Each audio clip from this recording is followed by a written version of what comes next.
According to the New York Times, many women are saying that they're feeling burned out. Give us a few tips. We're joined by Dr. Untitled from Chicago. Hi there. Hi, how are you? Pretty good, pretty good. Now, you're a mom. Your kids are how old? I have an almost 3-year-old and a 10-year-old. Okay, and of course, a doctor as well, and you have a new book out, but you're saying, of course, the moms, after this whole year of the pandemic, burned out. Right. It's really been a challenge for the moms because I think we were struggling even before the pandemic as moms with balancing work, balancing, childcare. But then when the pandemic hit, moms were taking on extra roles, fathers too, but a lot of it is really falling on moms, I think, for a lot of households. So we're seeing symptoms of burnout, and some are mild and some are much more severe. Okay, so how to recognize when you're actually burned out? What are some of the symptoms? Sure. So the first things you may notice is things like losing patience. Maybe you're getting frustrated easily with your children. You may feel exhausted. As things continue on, you may start to feel physical signs too. Excessive crying. You may even have headaches, stomach pains, back pains. And then you need to start worrying as things get even more serious than that, because you may experience things like having difficulty taking care of yourself or your children. That's when you really need to speak to your doctor right away. And certainly if you ever have thoughts of hurting yourself, you need to seek immediate medical attention. I know I forgot to ask you what type of doctor you are. I'm an anesthesiologist and a pain physician. Okay, so let's talk about some steps to help yourself.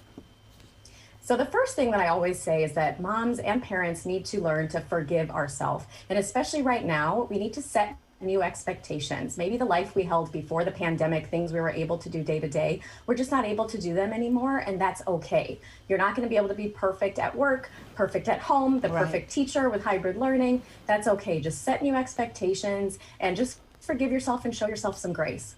Okay, and ask for help is the second one. Who? That's really important. They say that it takes a village to raise a child.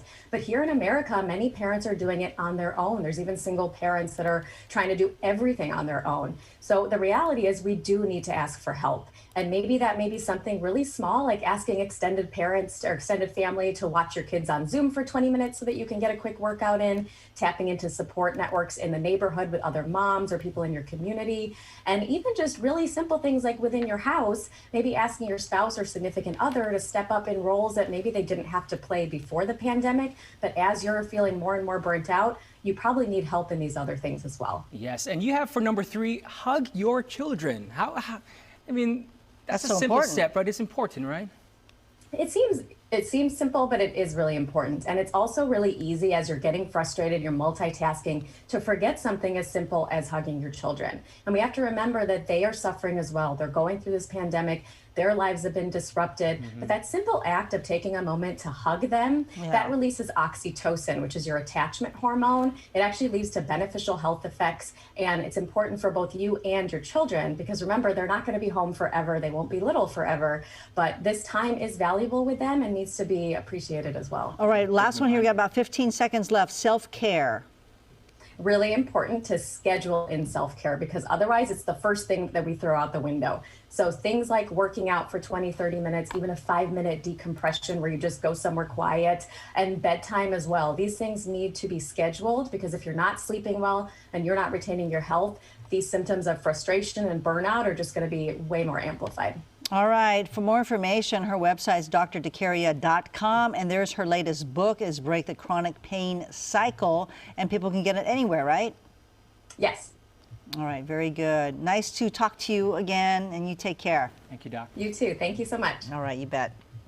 All right, it is the segment that is sure to make you smile. Still to come, it is time to send your happy news to us, or the happy news